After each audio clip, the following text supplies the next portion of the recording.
Hey, so this is a new episode of Dumb and Dumbest. We're getting through these pretty fast. I think Curtis and I are actually serious about this being like a daily podcast type deal. Well, at least semi-daily in the meantime. Exactly. That, for the uninitiated, was Curtis. Yeah. But who all of a sudden, of course, has a massive spill the second that we get online. We're going to power through because today we're going to do a quick episode. I have to get on the phone with Todd Severin of Ripple Music, but we're going to do a quick episode today about the grind and how being in a band is like a second job, right? Yeah. Because when you're in a band and you're starting to, like, not even the early phases, the phase where you want to be, where you're like starting to get opening slots and like labels are interested in you, that phase is fucking hard. I agree. Right? Because you've got to be on the road. You got to be playing like 100 shows a year at minimum. Yeah. But simultaneously, you're not making enough money to live. And on top of that, you need to fucking record a record. And you need to make this all happen at the same time somehow. And that's really hard. And that's why you see a lot of these bands, maybe they get like their first big tour. You know, maybe they get a tour playing to like 1,000 cap rooms and it's going well. And then they fall apart because there's just so much to do. And the problem is that to get the attention of big league management, you know, you need to be grossing at least $50,000 a year, right? Yeah. Someone like I don't take on I charge 20% of the gross for my management clients, right? Yeah. I don't take anything that pays less than $50,000 a year to total to the band, because if I don't make $10K a year off a client, it's not really worth it to me.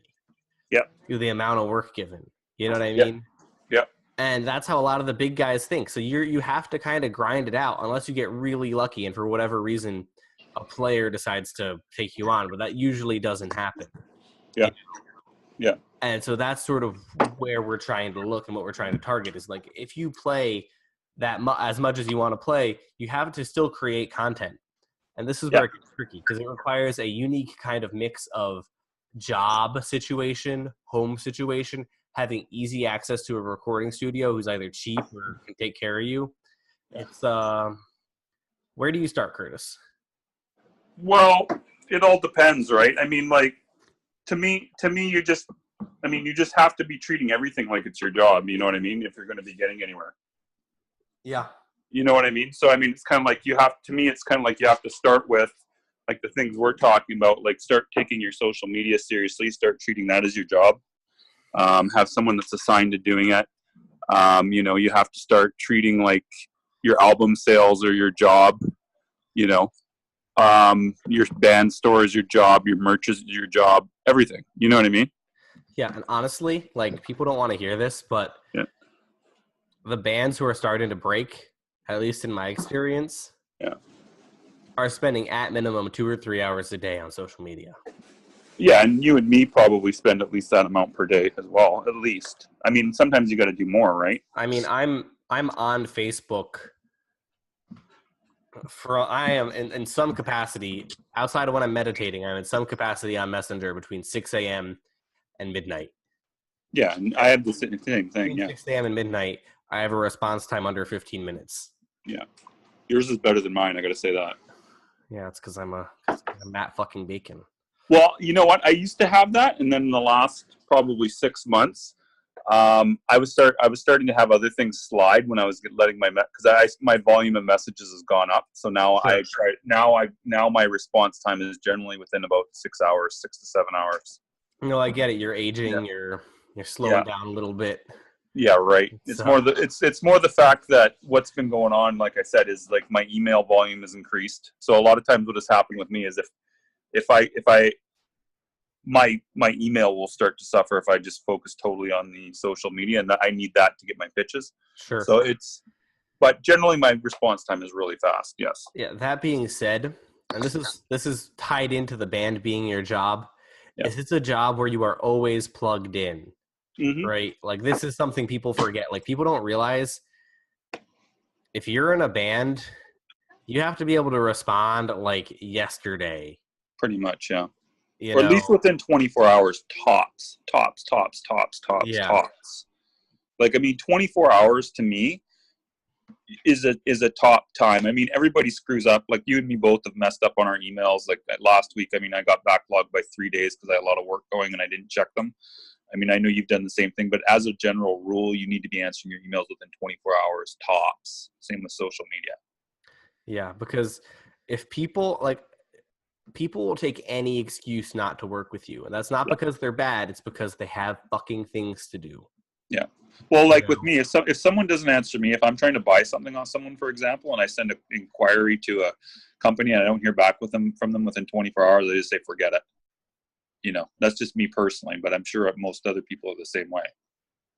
Yeah, no, exactly. And and at the end of the day, if I'm like a promoter or whatever, and I'm trying to put together my lineup, you know, I don't want to reach, like, it's a hard thing because I don't want to reach out to too many bands because I don't want to at once, because I don't want to have to like offer someone a slot and then say no because I look like an asshole, right? Yeah, exactly. Okay, cool. That makes sense. Tight. Yeah. But so many times, you know, promoters are going to just, especially for opening slots for like kind of B and C level touring bands where there's maybe going to be 100, 150 people there at most. Yeah. Those guys will literally just take the first person who replies a lot of the time because they've got so many shows happening that it's like they can't not just take the first person who replies. Well, yeah, you have to. You know what I mean? And like, if you just make it known that you're available, guess what? People are going to like that, because when people see that you're available and easy to work with, you get opportunities. Well, the other thing too is like, just a good example for this is if you're trying to, we'll bring it back to the sales example like I just made a couple minutes ago. Like if you're shopping for something and you send out a bunch of emails to people and one person responds right away and they respond right away all the time and another person takes 2 to 3 days between emails, who are you going to go with? Yeah. You know what I mean? It's the same thing within real life too. No one's going to book your band if you're taking 2 to 3 days, 4 days, 5 days a week to respond. Yeah, and same goes for getting reviews and interviews, you know. And this is something you should look, you can see it in your PR person, right? Because sometimes like literally every 2 months when I schedule like what I'm going to review for Metal Injection, I'll literally just text my 5 favorite PR people who I'm closest with and say, yo, what do you want covered? Yeah. And then they tell me. Yeah. And if they aren't there right away, guess what? They don't get their shit covered. And that's not because I'm angry at them or because I hate them. Yeah. Except in Curtis's case, where I do genuinely hate him. You know, broadly speaking, it's because that was what I was doing right then. Mm-hmm. I never understood why people don't get that. But that's part of it being a job, is that. But it's not my work hours, Matt. If you think you have fucking work hours, it's my day off, Matt. You're a fucking loser who will never succeed. Like, I am not exaggerating. If you think that I turn off at 10 p.m. and I probably won't text you back unless it's like a 7.5 out of 10 urgency. Yeah. But I turn off at 10 p.m. because I was answering emails from 6 a.m. Yeah. I'm the same way. I will generally ignore anything after 10, but try to answer anything that I see before 10 too. Yeah, like I don't know, man. Just think about it that way. Like realize that you don't get to have work hours. Like, do you think fucking Brian Williams has work hours? I guarantee you he does not, you know. James Hetfield probably doesn't have work hours. Exactly. He's constantly doing shit. Like it's a different mentality you need to have. No one's just creating, you know. If you want to just create, there's 2 options. Mm-hmm. One, you could be a songwriter like in Nashville. Yeah. You know, but they even have deadlines though, where they have to do stuff. Yeah, but they have deadlines and they have to network. Mm-hmm. You know, or you could be like a backing musician. Yeah, but again, they do have schedules and stuff. You have schedules and you have to deadline. No one's like sitting around creating. Mm-hmm. You know, everyone's tied into something and has to fucking hustle. You know, yeah, I'm sure. Well, here's a good example. Like AC/DC right now, they're doing a new album, right? Sure. I'm sure they're all on a tight schedule right now while they're recording. You Yeah. know, I'm sure they are, and like they're probably sitting there from probably 8 a.m. till probably 9 or 10 o'clock at night. Sometimes probably doing all nighters. Yeah. You know. So I don't know why any of you fucking expect that it's just gonna come. Yep. Like it's not it's just not how that works. And it's honestly never how that worked. Yeah. Because the work ethic that even in like the most decadent period of 20th century popular music, Mm-hmm. right? Like 80s glam, okay? Yeah. Vito Bratta would fucking play a show and then practice until 4 a.m. Yeah. Like well, we'll look at and Poison too. We're even saying that. Yeah. And they're supposed to be ultimate decadent.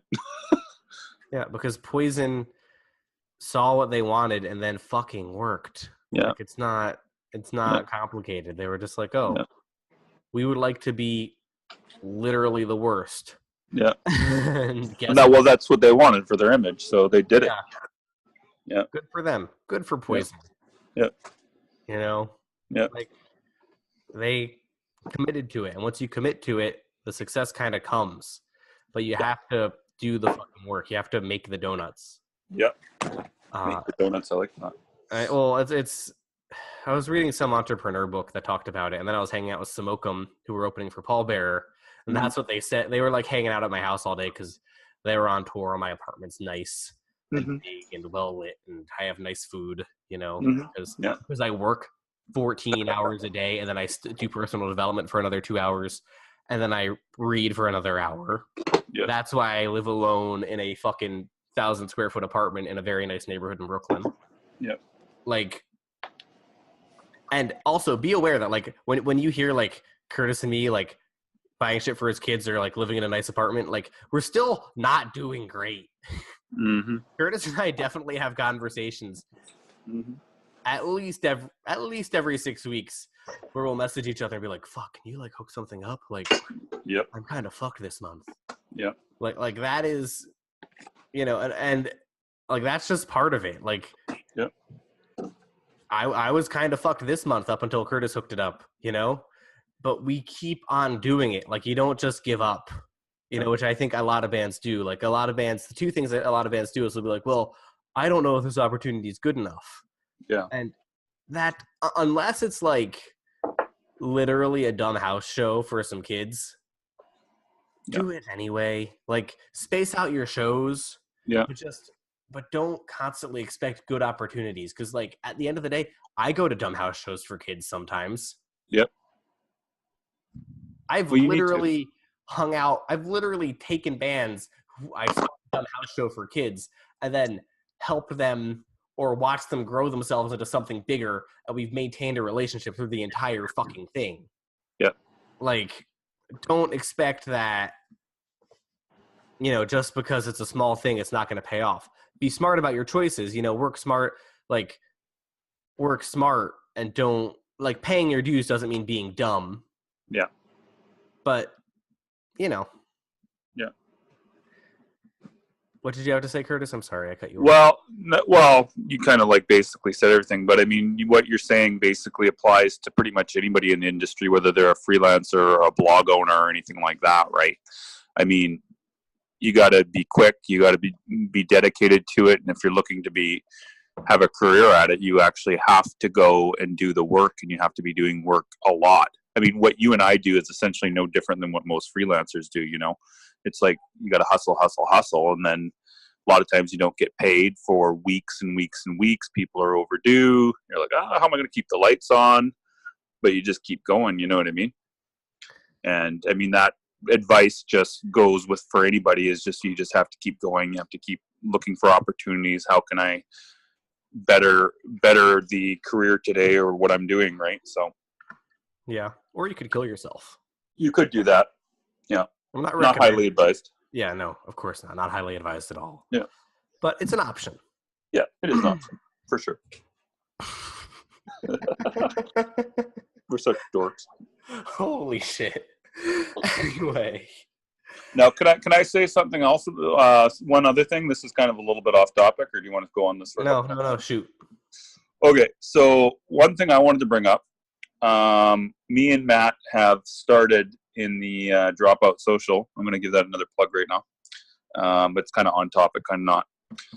Dropout Social, we're doing a marketing challenge where every day I'm getting people to do, the participants in our group, to do one marketing action. Right now we're doing some small stuff, but we're going to get to some bigger stuff at some point.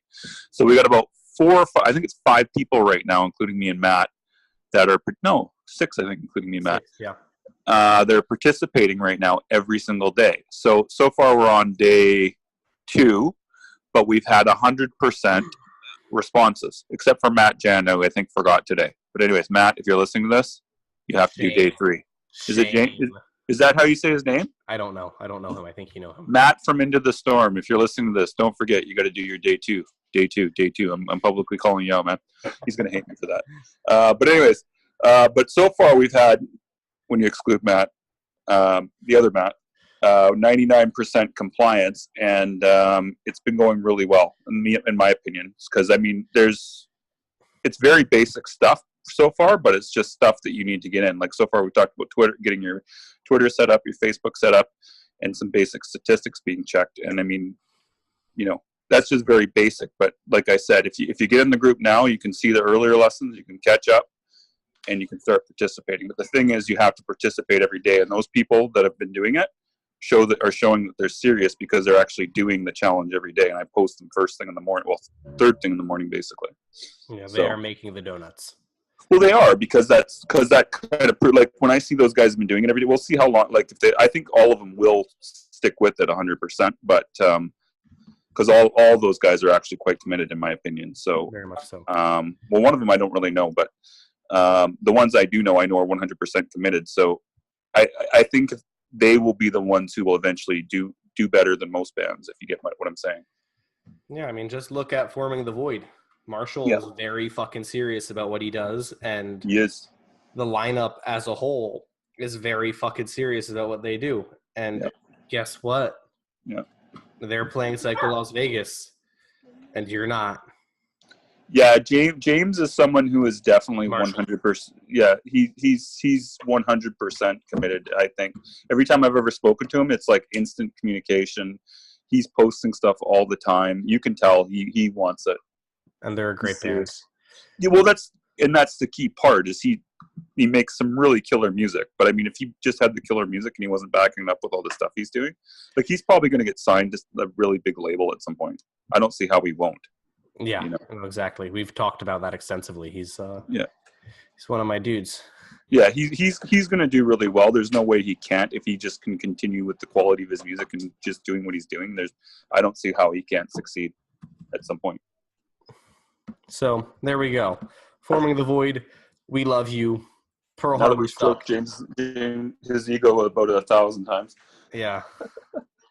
And so I guess that just about does her. If you are interested in free money for your band, hit me up at matt@dropoutmedia.net, where what we're going to do is we can offer fulfillment for your merch, and we'll provide you social for free, right?